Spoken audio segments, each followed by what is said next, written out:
Good afternoon, everyone. Greetings from Team CSP. Today's speaker is Dr. Pushya A. Gautam.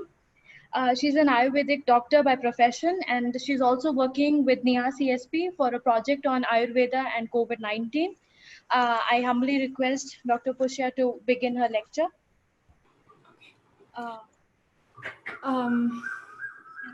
Do you want me to share the screen or? No. I'll share from mine.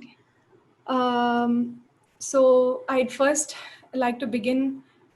May I just share my screen and then begin?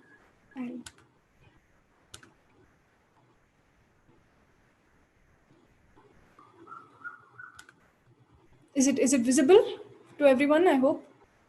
Yes. Okay. So first of all, a very warm good afternoon, and I hope you're all keeping well and safe during this time.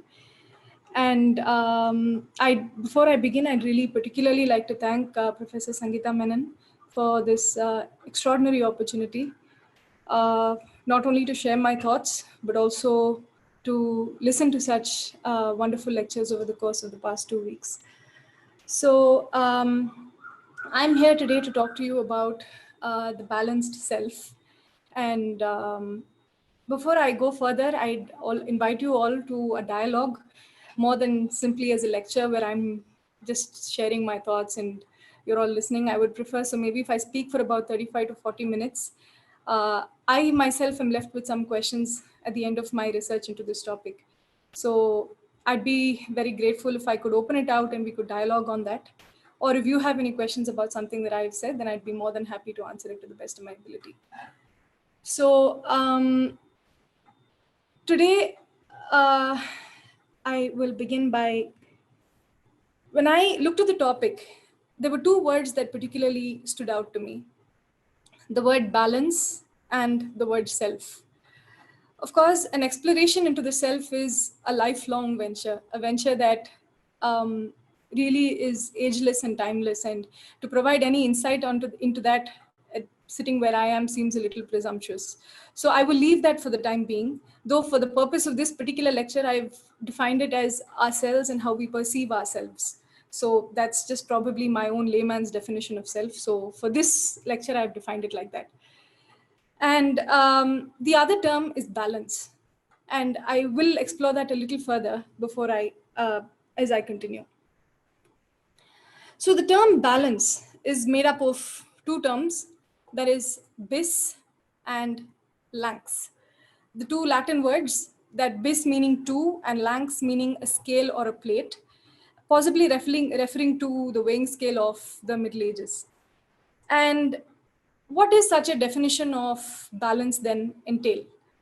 That A, there are 2 entities or 2 or more entities that we consider, and B, that there is a point of connection between them.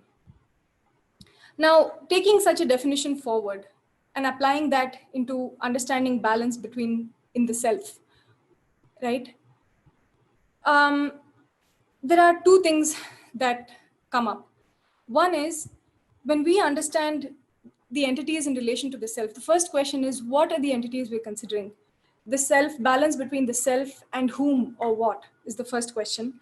And 2, what is the connection then between the entities that we are referring to? So these are the questions that I will be attempting to explore over the course of this talk. So coming to the first question, the self and who, yes? I think I'd like to provide I'd like to provide some background into this based on, I think, because this is the lockdown series and based on our experience over the lockdown, I would like to provide maybe a little background that we could all identify with. The first is, During the course of the COVID-19, I think that it has thrown our lives completely out of gear for all of us, and it has resulted in a lot of changes and upheaval for many of us. Of course, for people belonging to a social strata who are privileged enough to have lived life in relative isolation over this period, it has meant perhaps a time of introspection, a time where people could spend time with themselves, with people close to them. It has perhaps revealed to us sides of ourselves, such as maybe irritation, anger, agitation, and also difficulties living in such close proximity over such prolonged periods with close ones. Perhaps it has also revealed to us with a little surprise how we could adapt to a new and unprecedented situation. With respect to the world, we have also seen a lot of things take place. We have seen a group of people that felt it necessary to fight and argue over hoarding tissue paper, while at the same time, we have also seen a group of people that walked several kilometers and several miles in search of food and home without any source of subsistence. It has also been quite a privilege to watch what has happened with the earth that has received a brief respite over the course of these months from consistent and aggressive pollution, and also from the aggression of humans over it.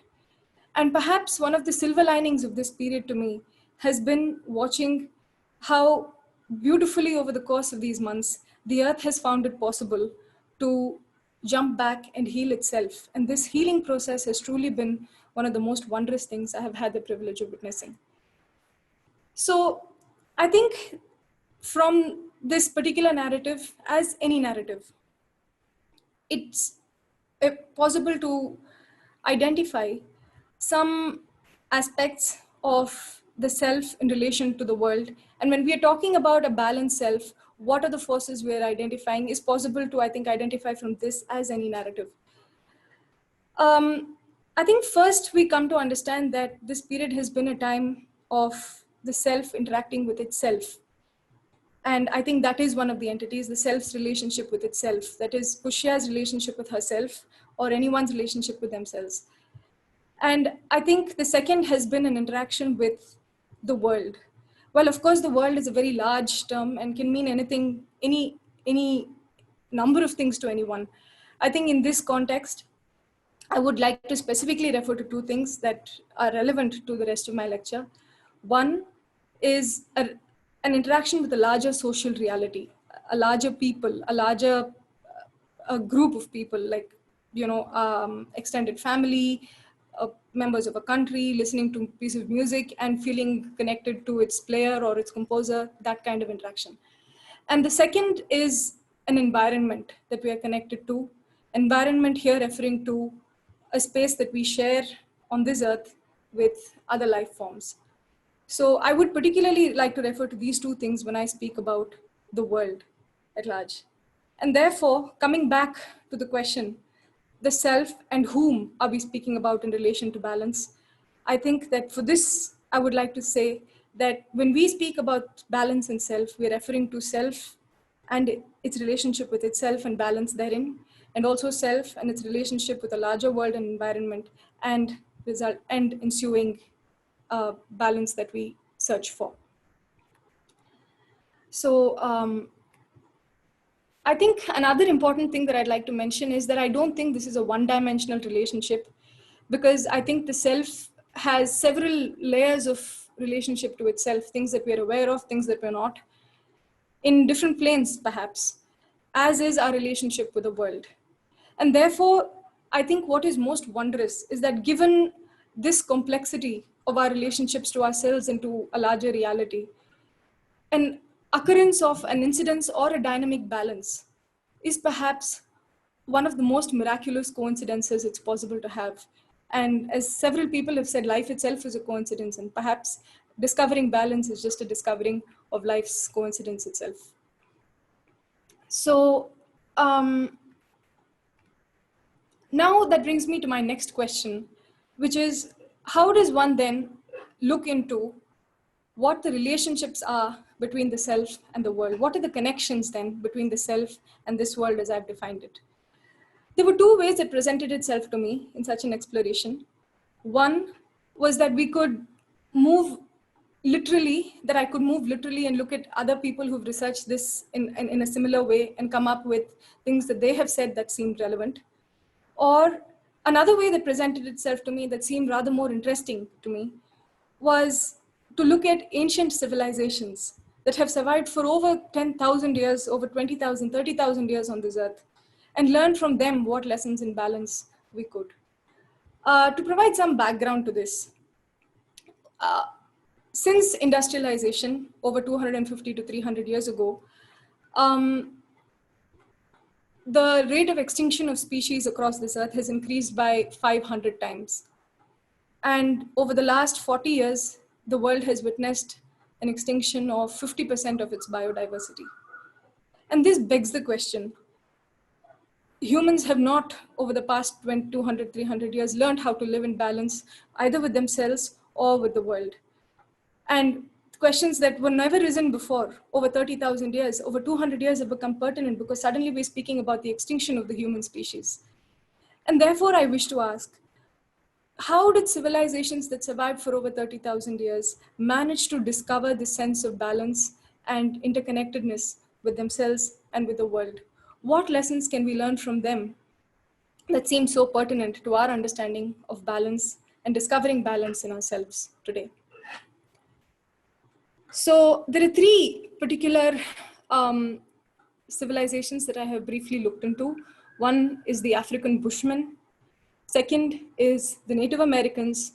And the third is the ancient Indian civilizations. So I think first I'd like to quote this very beautiful quote by Sun Bear from the Lakota Native American tribe, who said, "I do not think the measure of civilization is how tall its buildings of concrete are, but rather how well its people have learned to relate to their environment and fellow man." And this being the premise upon which I will explore a balanced self, I will move deeper into this topic. So the first idea that comes to my mind when I'm exploring this interconnection between the self and the world and attempting to understand the source of their harmony and balance, the first topic that comes to my mind is this concept of prana. Prana, as I think we have all come to understand it today, refers to a kind of breath. And it's quite loosely used in different fora. But from my exploration and study into both Ayurveda and also for this presentation, I have found that the term prana is used rather differently. And I will quote some very beautiful pieces from the Chandogya Upanishad that perhaps give us a little more light. Reading from the slide. The Chandogya Upanishad is, of course, a text that is over 2,000, 2010, 2,100 years old. And in it is described a profound dialogue between the king Janashruti and the humble enlightened cart owner Raikava. Raikava says, "Prana is the great dissolver. When asleep, speech dissolves into prana. Sight dissolves into prana. Hearing dissolves into prana. And the mind itself dissolves into prana. The sage Shandilya says during his meditation, 'I take refuge in the prana, for it is everything that exists.' The fifth part of the Chandogya Upanishad says that prana is the most ancient and the most supreme of all forces. It says, 'We do not know the sense organs by their names, organ of speech, organ of vision, organ of hearing, organ of thought, etc. For they are all pranas. The prana alone is all of these.'" I found this rather extraordinary because I feel that when they speak about prana, perhaps what he is speaking about is a flow of consciousness that also manifests in the form of breath as we understand it today. And I think it was this understanding of prana that led our ancients then to explore the dynamics and the subtleties of prana. And that's how I think they came upon various things. I'm not here talking only about the Indians. Pranayama, yoga, tai chi, kalari, several forms of martial arts, several forms of meditation, seeking into the source of this prana and the dynamics of this prana that enabled harmony and life and balance. So I think that today, though pranayama and yoga in some ways may have been disassociated, perhaps not from this kind of an understanding, I think in order to also truly discover balance in oneself, it might be necessary to also discover this union between one and another, between yourself and a higher plane. And just seeking might help to discover balance, as I will elaborate later on. I'm reminded here of a very beautiful talk by Dr. Edward Lorenzo, a famous meteorologist. His talk, which became viral very soon after he gave it, I think in the 1970s, was renamed The Beat of a Butterfly's Wings.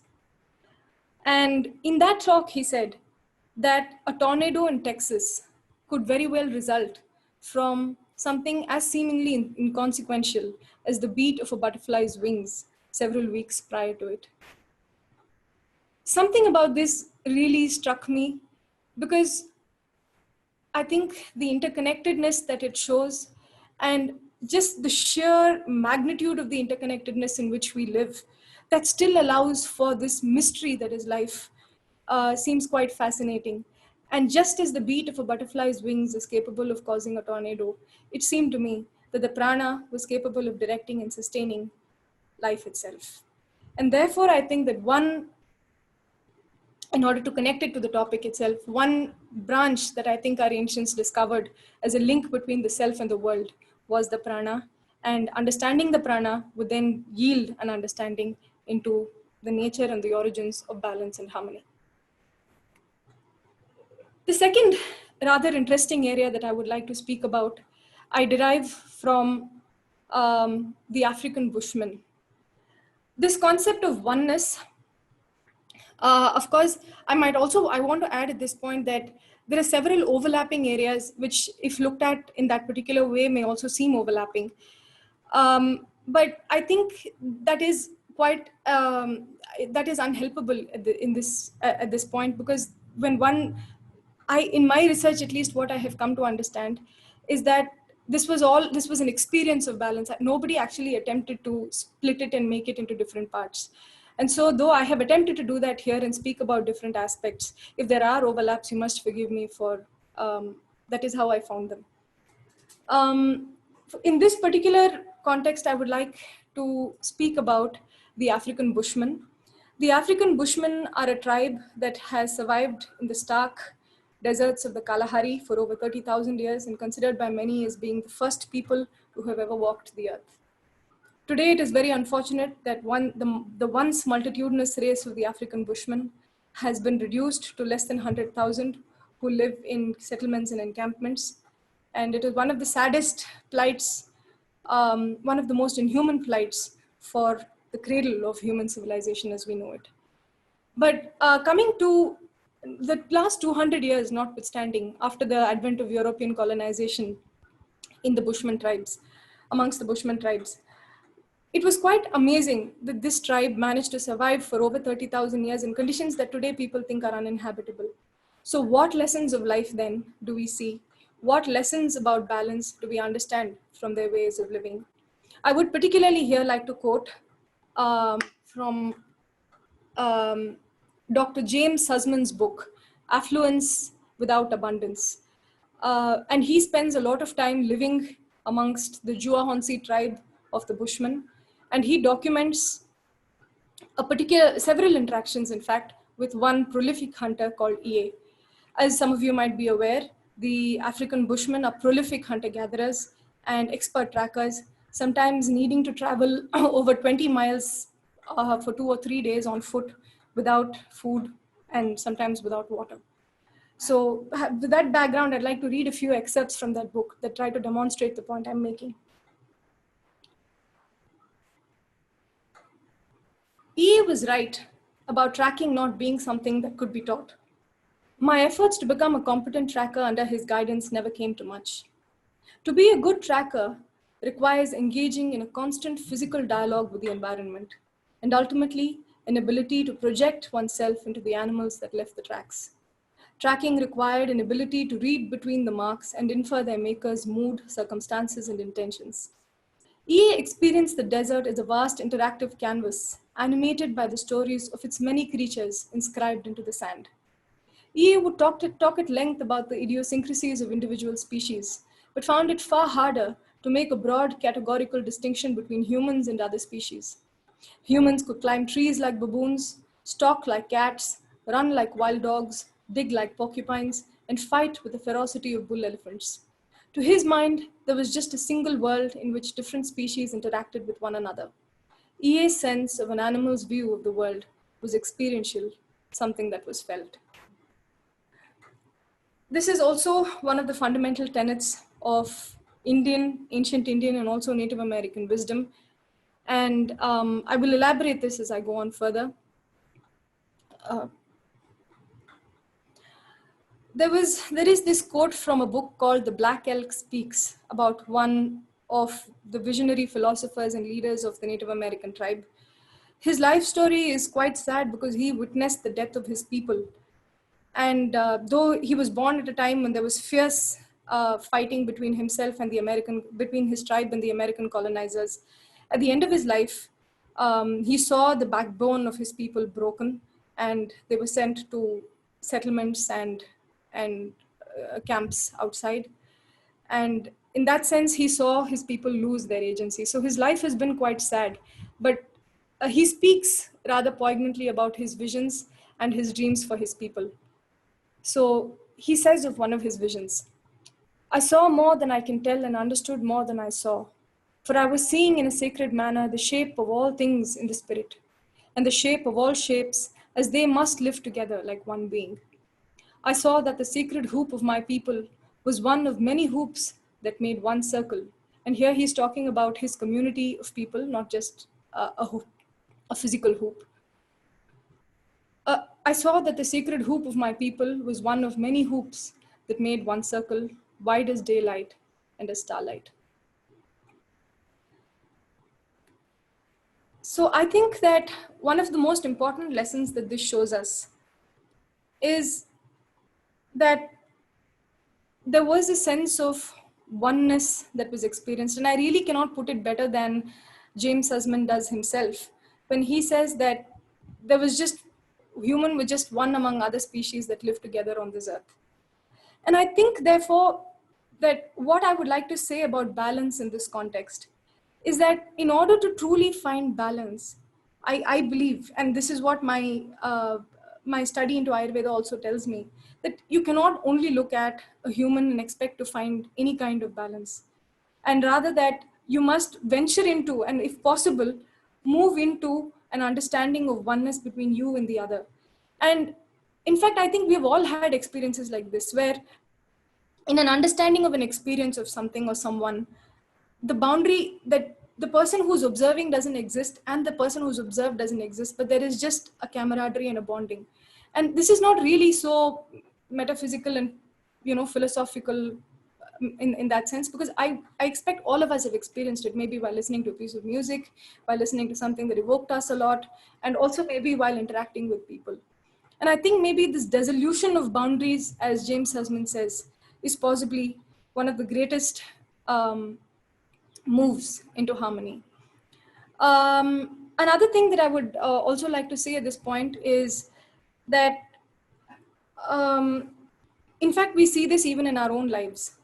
When there is an interaction with somebody else and there is, let's say, a fight or an argument over something, then one tends to feel, if it becomes combative and confrontative, then there really isn't balance. One is left carrying all kinds of things at the end of that confrontation. However, if one steps outside and really is able to empathize at whatever level with the other person, then somewhere there is a certain sanguinity that comes inside me or the person who's feeling it. And I think that therefore this balance and that can come from a real sense of oneness that we feel not only with other humans, but I think with other life. And there's a rather more deep anecdote that James Husman describes. As a brief background, the African Bushmen generally tend to hunt with a particular arrow that they make, which is laced with a poison that is culled from locally available plants and herbs. Now, this poison is not immediately mortal and debilitates the prey for a certain amount of time, necessitating the hunters to stalk the prey for a little longer before it finally dies. Now, the hunter who shoot these preys complain of something called phantom pain, and they don't complain about it, they prize it, it's a possession. A phantom pain in the same part of their body where they have penetrated or hit the prey. And this they take to be a sign of connection between themselves and the prey. And James Husband describes this very beautiful incident with a hunter who had once shot a bull-roan antelope one night, and he returned home and expected to follow its tracks and find it the next morning. When he went to sleep that night, he had a sharp, severe pain at the point where he had shot the antelope. But by dawn, when he woke up, he woke up suddenly at dawn and he realized that the pain had vanished, something he took as a sign that his connection with the antelope had been severed. He immediately at first light began stalking the antelope. And sure enough, after a few, whenever he found the antelope, it was indeed dead, and he saw a group of hyenas consuming its carcass. So I think then that it's very difficult to interpret this definition of oneness, but suffice it to say that such a definition is possible. And I think that this truly showed me quite a remarkable understanding of not only a relationship between one and the other, and one human and another, or one human, and it's not just a single person interaction, but a way of life. That oneness is not something you cerebrally think and then implement in daily life, but something that is experienced and therefore becomes a part of daily life. And therefore, this led me to wonder whether the challenge in identifying oneness and through oneness finding a certain balance and poise inside oneself is not so much in carrying out certain activities, but in allowing oneself the privilege of experiencing this oneness. So that is what I wish to say about oneness, and how through understanding and experiencing this feeling of oneness, it's possible to identify a certain harmony and balance inside oneself. The second area that I would like to speak about is rather interestingly about equality. This again is taken straight off the previous point, where Dr. James Husband says rather beautifully that a hunter from a Bushman tribe who has caught and killed a lot of prey is not, as we might think, praised or lauded by the members of his community, but rather mocked good-naturedly and put down, something that the hunter himself also accepts with alacrity. And when he asked, how does this happen? I will quote again, because one of the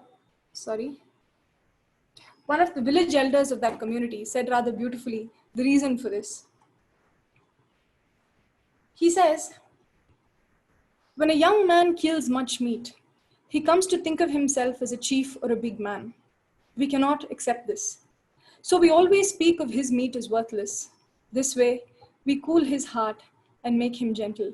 Something that James Husband says is a way of maintaining the fierce egalitarianism that facilitated the survival and the harmony that the African Bushmen faced amongst themselves and with the stark conditions of the Kalahari. So another facet, I think, of balance that we come to see in this is that whether we like it or not, I think there is equality in balance. It may not always be kind, but it is there.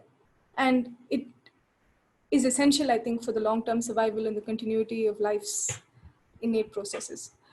So this is a rather interesting piece that I came across, that equality, so essential to balance, is anchored both in kinship to all species and the elements that nurture them, but can also be seen in a complex web of preying and being preyed upon that knits the human being into its threads of life and death.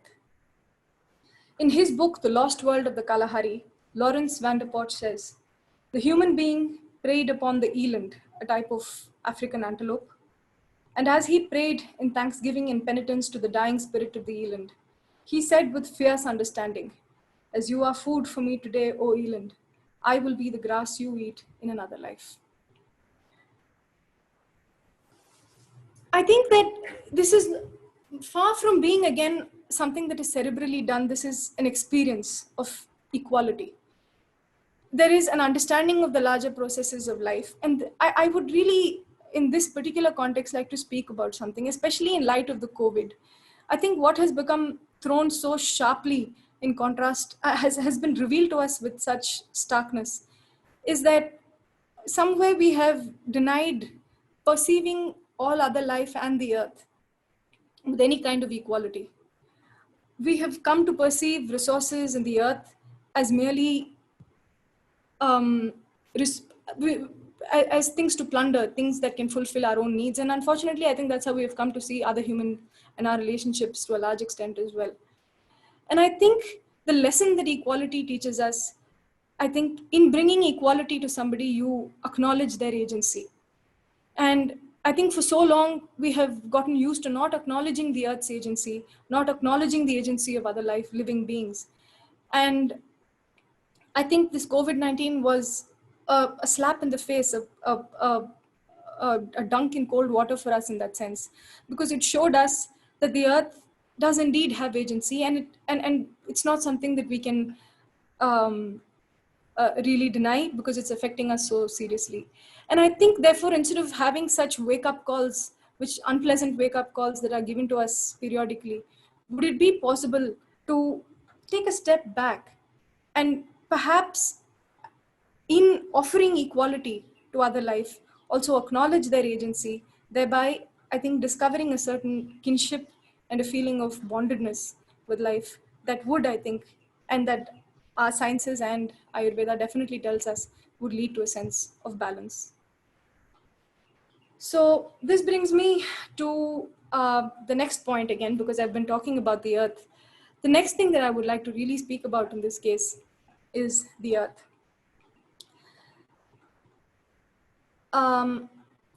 There is a hymn in the Mahanarayana Upanishad that reads as follows: "O Mother Earth, please protect my every step. In you is housed everything, and into you everything dissolves. By you I am absolved of all sins and free to travel to my eternal abode." The Bhusukta, a propitiation to the earth from the Atharva Veda, says, "The earth offers freedom, and her mountain slopes and plains are all gifts. In her are all lives ensconced, and to be born is a gift she bestows." It says that the earth offers nourishment to life from the land of mortality, and also to the Manava, who is capable of immortality through the rays of her rising sun. As I said, while one may and may not cater to this understanding of the earth, there is definitely something in this understanding of the earth that has preserved it for over 30,000 years, something that the last 200 or 300 years has managed to completely undo. And even in a rather physical sense, our lives have been disrupted. Pollution, water pollution, lack of water, lack of clean air. I think then that there is something that our lives innately, even if we were to just think about the balance of surviving from day to day, that has been thrown out of gear. And so there's something about this understanding of the earth as a life giver that offers the life itself, as I said previously, some agency that allowed man to exist peaceably with the earth and with himself. As I said earlier, of course, we have a lot of that about biodiversity, that 500 times that the rate of extinction of species and biodiversity on this planet has increased 500 times before and after the Industrial Revolution. And I think that one of the reasons why we have lost our connect to the earth has also been the destruction of civilizations that viewed it with any reverence, whether it be the ancient Indian, whether it be the African Bushmen, or whether it be the Native American, or several other countless civilizations that we may and may not know about. And I think that the destruction of these civilizations gave birth to a paradigm in which the earth was viewed not as a nurturer of life, but as a giver of resources, something that could be plundered. And I think that this understanding of the earth was one of the most important, not only in maintaining day-to-day, everyday balance, but also in identifying a peaceful space inside one where one could feel kinship with life. Of course, this is not just here. There were in the yogic texts tell us about tapovanas, shrivanas, forests there were three types of vanas in ancient India, as yogic texts tell us, and one of them was the tapovana, forest of meditation. And the forest of meditation was untouched, in which sages had their ashramas, sages and meditators went to meditate. And these places remain largely untouched. And also, if you take the Buddhist monks, you take they live in really stark conditions. The samurai warriors, the Tai Chi practitioners, they all live in mountains among forests. They all lived, at least. There was a very real and felt connect between the person and the earth. And whether we recognize it or not, I think it does exist. And today, I think because of the COVID, we've been forced to confront our relationship with the earth and the environment in a very serious way. And I think it has made us question and acknowledge, at least, that there is a relatedness between us and the world in which we live. I'd like to again speak about a Native American saying. As Chief Luther Standing Bear, a 20th century Lakota chief, said, "There is a road in the hearts of all of us hidden and seldom traveled, which leads to an unknown secret place. The old people come literally to love the soil. That is why the old Indian still sits upon the earth, instead of propping himself up away from its life-giving forces. For him to sit or lie upon the ground is to be able to think more deeply and feel more keenly. For him to sit or lie upon the ground is to be able to see more clearly into the mysteries of life and come closer in kinship to other lives about him." So I think that point I would like to finish there. And I would now like to come to the last area that I wish to particularly speak about today. And that is an understanding of the body and the world. I think our ancients, all of us at different points in time, have come to ask ourselves, if this is the world, then how is the human being related to the world around him? What role does the human being play? I think they arrived upon certain conclusions, which is rather interesting because they span across eras, span across civilizations that possibly did not have any interaction, and yet they all have some things in common. The ancient Indians discovered the Panchamahabhutas, the five elements: Prithvi, the earth element, up, water, Vayu, and Akasha, that created and sustained the body and the world. They discovered a very intrinsic link between the human body and the world in which the human lived. Interestingly, the Babylonian text Enuma Elis, the Greek Sicilian philosopher Empedocles, the Persian alchemist Jabir ibn Hayyan, and the Egyptian text Kore Cosmo all mention that Prithvi, up, Tejas, and Vayu, of course not in those terms, that the earth, the fire, the water, and the wind element constitute the world. The Greeks, the Indians, the Tibetans, and the Chinese added one more element, that is the element of Akasha or ether. Now, what is fascinating, I think, and rather than going into this in further detail, I think it's rather fascinating that several civilizations spanning across different periods arrived upon this. And I think, therefore, that what they attempted to do was not to identify what differentiated them from the world in which they lived, but rather to identify that which connected them to the world in which they lived. And in doing so, identify harmony and balance within oneself. So, from an Ayurvedic perspective, both sentient and non-sentient life forms are made up of the Panchamahabhutas, and these combine in various ratios and proportions to form the basic structural and functional frameworks of both the body, the Tridoshas, and the mind, the Trigunas. So I'll show you a brief interrelationship between the Mahabhutas, the mind, and the body. Now, I will not go into this because this is just demonstrative of a point I'm trying to make, which is that the body and the mind and the world were all interconnected in the way that we perceived even ourselves. And I think that a perpetual awareness of such interconnectedness, not only between the body and the mind, but also between the self and the world, formed one of the foundations of Ayurvedic thought. And therefore, health is a state, or well-being as a state of dynamic harmony between these three entities was established: the body, the mind, and the world. And I think today, when there are so many areas that are coming up, like mind body medicine and psychoendoneurology and psychophysiology, there are so many areas today that are truly exploring the relationship between the mind and the body.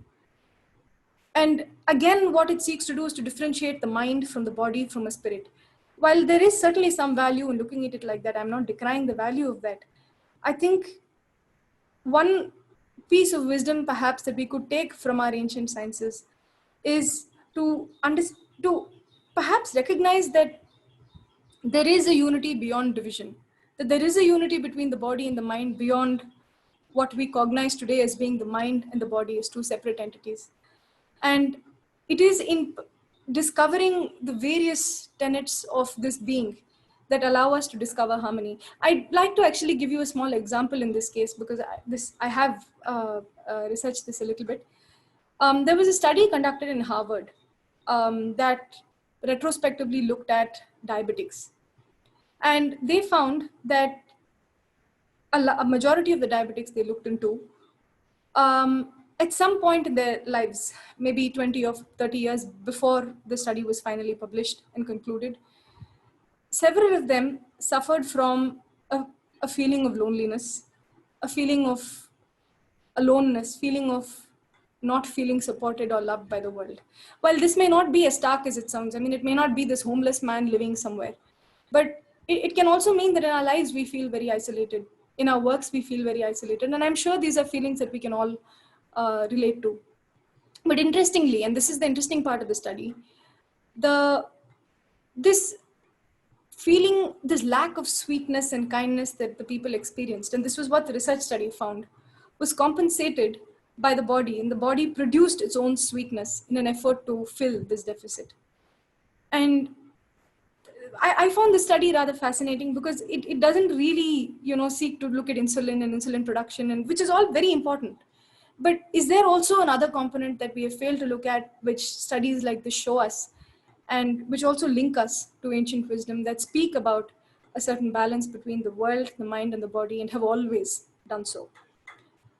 So also there is a rather interesting dichotomy here, of course, when we speak like this, because though we look at a unique personal benchmark of health for each person, we also say we try and identify the basic fundamentals that try and link us to the world.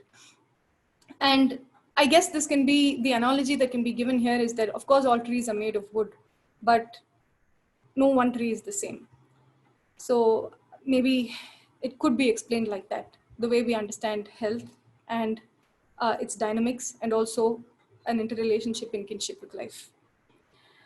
And so I would like to conclude here. And I'd like to particularly, just to summarize what I have said, in understanding the relationship between self and balance, and in understanding balance, I have attempted to maybe move into our ancients and try and get some pointers from the way they have understood balance in themselves.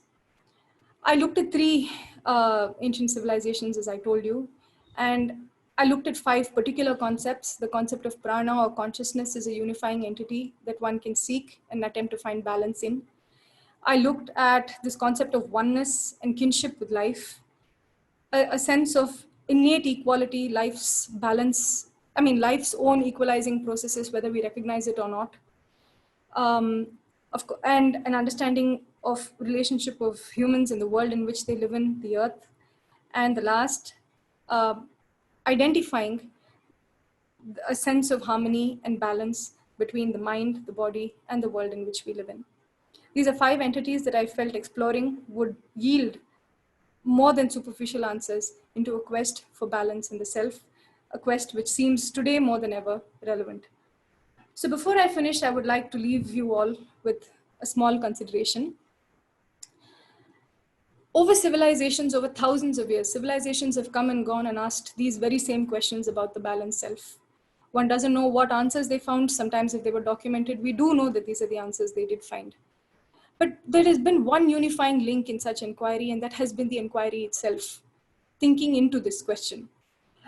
And it makes me wonder whether inquiring deeply into the question itself, inquiring and pursuing, asking the right question, inquiring and pursuing it deeply is itself, in itself, a balancing act. As J. Krishnamurti says, the first step is the last step. He also says you ask the right question and you will find the right answer. And therefore, I have one question, which is therefore identifying and exploring a balanced self all about asking the right question. So I will leave you with that. I hope to dialogue maybe for a couple of minutes before we finish. I thank you all for your patient hearing, and Team CSP and Professor Sangeeta ma'am for this wonderful opportunity.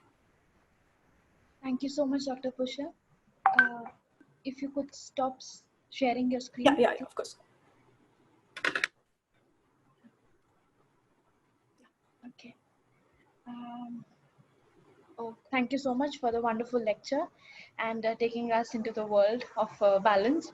I request any questions from the participants, any comments, anything that you want to discuss. You may write it in the chat box, or you may unmute yourself and speak.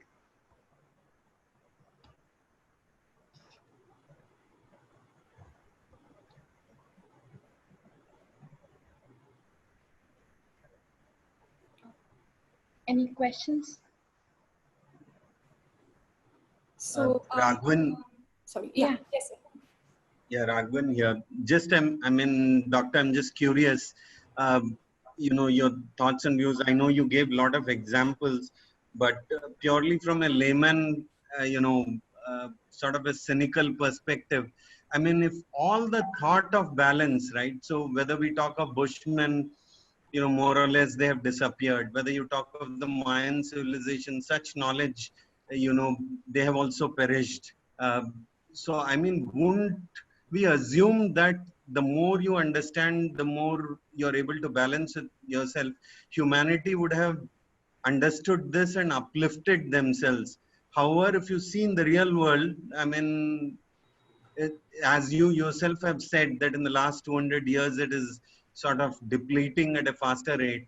So what has led to the sudden decline of, say, the last 200, 300 years compared to whatever centuries ahead? How is there such a sudden decline? So that's very, very difficult. Thank you for the question. It's a very difficult, I think, question to answer.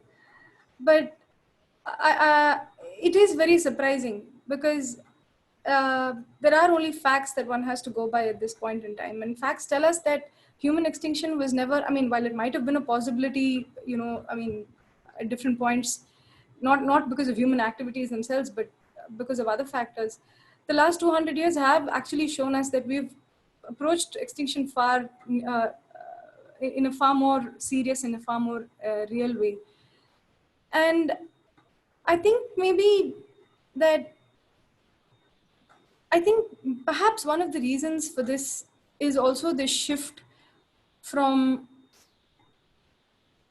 wanting to experience kinship, because kinship was not rewarding in that sense. It did not really, it allowed man to feel like he had conquered. And I think somewhere when understanding became a method of conquering, when this experience of oneness doesn't allow anyone to conquer anything. But when you suddenly feel that you have the power and you've grown enough in order to be able to subdue, understand, and in understanding, subdue and control certain forces, I think perhaps it was this shift from wanting to understand to wanting to control. And I think that was perhaps one of the factors that led to where we are today. Thank you, Doc. Any more questions? Yeah, Meera. Yeah, it was wonderful, Pushya. It was lovely to hear you speak. So much clarity also.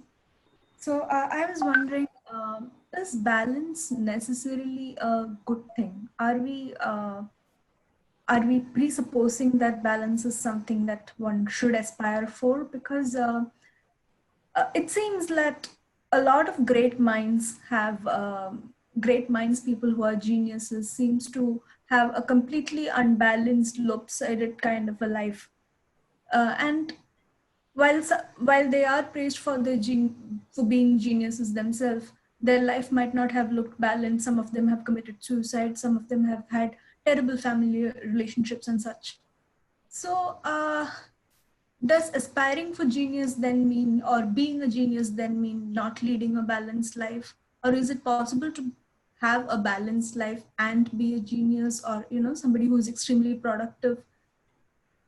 How do you balance that balance? I think that's a really wonderful question. Thanks, Meera. See, I think that there are two definitions of balance maybe that we speak about here. One is balance as something that is stayed, that allows you to be in control of all the forces in your life. And that is not really the definition of balance that I'm looking at, because I'm not sure whether that is even balance, because again, that's a desire to be in control. And maybe because things don't, and often when we say a balanced life, what we mean is factors that don't really move beyond factors in ideas in our control, which was possibly why Galileo Galilei was executed, because he said what he said, because of what he said about the earth, because it went outside people's conception, and it rocked balance in that sense. So I'm not speaking about that, because I think that is again one of life's processes. And I think maybe that in exploring this, it's dynamic. And I think the nature, at least that I have come to understand about balance from what I've read, is that there is no set norm. And I think to accept that, and to accept that there is chaos, it requires a certain humility and also a certain lack of anthropocentrism, if I may say that. And I think it's an acceptance of chaos itself that is an act of balance. And allowing for life's processes and not wanting to stay in control all the time. That's what I would think. Okay, thank you. Sangeeta ma'am has a question. Yes, ma'am. Thank you, Dr. Pushya. My question is almost, I think you almost touched upon it in the last answer. The idea of balance itself is something which evolves, right? But basically, I think balance also indicates some sort of coexistence, how you can coexistence with the dissimilar, how you can coexist with the plurality of existence around you. So I think coexistence also, I think, is very important when we try to understand balance. Yes, ma'am. Thank you. Thank you, ma'am. Amrita Vali has a question. I'm unmuting you. You can. Yeah, good afternoon, ma'am, and thank you for those words in that lecture. There's just, there was one point that seemed I'm not able to work it out. It seems like an apparent contradiction, so I just wanted to tell you. There's this idea, right, that if you want to stay in balance, it is coinciding with the practices of things like permaculture, non-violence, ahimsa, live and let be, don't disturb the space around you. But when you mention the Kalahari tribes, they are a tribe of hunter-gatherers. So they're not living and letting be. They're still seeing everything as one, but still taking what they need from their environment. So how would you piece both those elements together? How can you have ahimsa at the same time have stark non-violence when you're killing somebody because you have to accept that you're doing that? And the second question is, where does the practice of harming, this Kalahari, this practice of taking something from taking or accepting what you need from the environment, how is that different from, say, what we're doing today, where you draw the line between violence for its own sake, or like violence that goes out of sustainability, out of balance with every other activity? So yeah, that was just okay. Very, very interesting question. Thank you.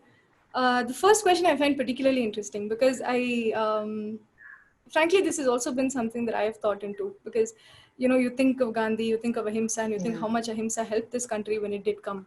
Yeah. And then you say, but is a tribe that is innately, what we would today call himsa or violent. How could they speak about balance? And I think that truly is one of the beautiful, it's a dichotomy, because there is no norm, again, when it comes to balance. And I think because there is no norm, it's something we can trust. And the minute it becomes normative, I think most things that have become normative have died.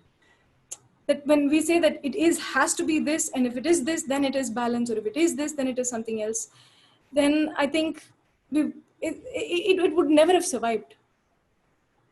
And I think that for each community, for each person, for an individual, and I think this is again something that Ayurveda says, that you discover your own harmony. You discover your own state of balance between your mind, your body, and the world. And there is no norm there, which is why, there is an individual experience of health. There is an individual experience of interconnectedness, which can also maybe extend to a community. But this cannot be across the world, across times, across ages. And of course, specifically with relation to the Kalahari Bushmen, they did not have any other source of subsistence. Okay. So I guess in that context, that does work. And I think secondly, that's a more complex question, because where does one draw the line? Yeah. And I think that is really a question that has been forced upon us today, a question we're all sitting on. You see, I don't think there's a ready answer to that. Because I think there's so many people who've said the point of no return, the point of no return. I think we've touched that so much. I think ma'am has put a comment. Thank you, ma'am. So I think that discovering this point of no return as a community, I think would be vital to today. How do we go into it? How do we explore it? I think would need to be a community venture. I don't think there's an easy answer to that. Thank you. Any more questions?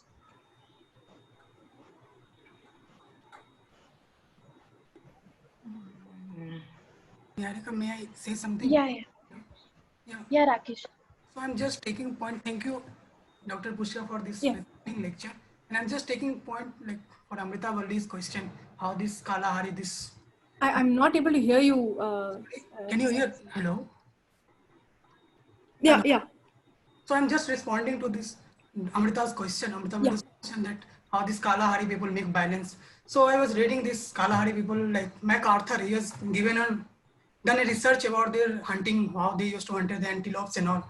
So they considered when they hunted, like antelopes, they used to, as Pushya was saying, that they used to watch first and then they used to hunt. So during that conversation, they have a belief that the antelope himself or herself used to offer them to these people for their food, because they understood that these people are surviving on them. So this balance between this man, environment, and the animal, because both this mutual relationship from the animal side and from the man side, it's both kind of balance according to in their purview, in their cultural construction, is such kind of belief which makes them to sustain this kind of or practice this kind of things. And when you talk about ahimsa on the other hand and hinsa on this right hand side, this is the perception. It's all cultural construction when you make or we have limited things to sustain. Thank you. Any more questions? Any more comments? There's just one thing I thought, I don't know if it's the right thing, but it might add a little more light to the question I posed. It's that what if we said that the person who's hunting and the prey that's being hunted, they don't view themselves anymore as two different objects, because they also had that idea of oneness. Yeah. So if they were in an experience of feeling like the antelope and themselves are not two different aspects, then harming the antelope is, you're not changing anything in the balance. The balance is as it is. Yeah. And it's the comment is interesting because even in the other civilizations, when you spoke of prana, that's what I can think of as now. It's like you have to believe in this concept of all is one, go beyond just what you're believing in order to get harmony or understand harmony. Yeah. So yeah, exactly. And Absolutely. And I think that it was also the approach to understanding that of course there is a seeking, there is a breathless seeking. I mean, there's this very beautiful quote. I don't remember it. If anyone can quote it, I'll be grateful. From Journey to Ixtlan. I don't know if anyone has read that book by Carlos Castaneda. And he says something to the effect of he's standing on a peak, and that's how he views the world. And there is so much, and there is that it's overwhelming, and he sees himself, if he was to put himself in one spot and describe his life, he'd say, I was standing on that peak and watching breathlessly. And I think that approach to understanding also matters as much as what is understood.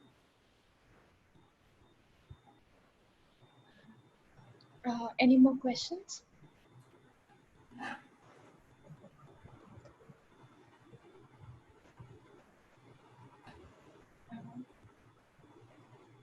Are there any more questions? Any more comments?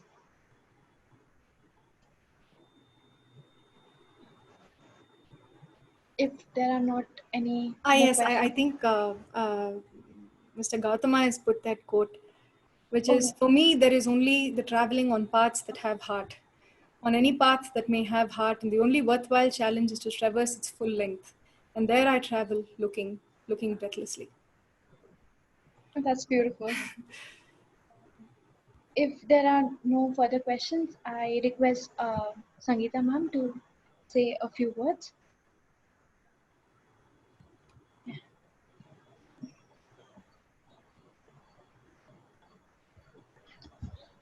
Niharika would let me go without saying any few words. I can only say that it was fantastic to listen to Doctor, and I was very keen to see her mind, because herself being a creative person, how would she conceive the idea of being balanced? And I think she did a fantastic job.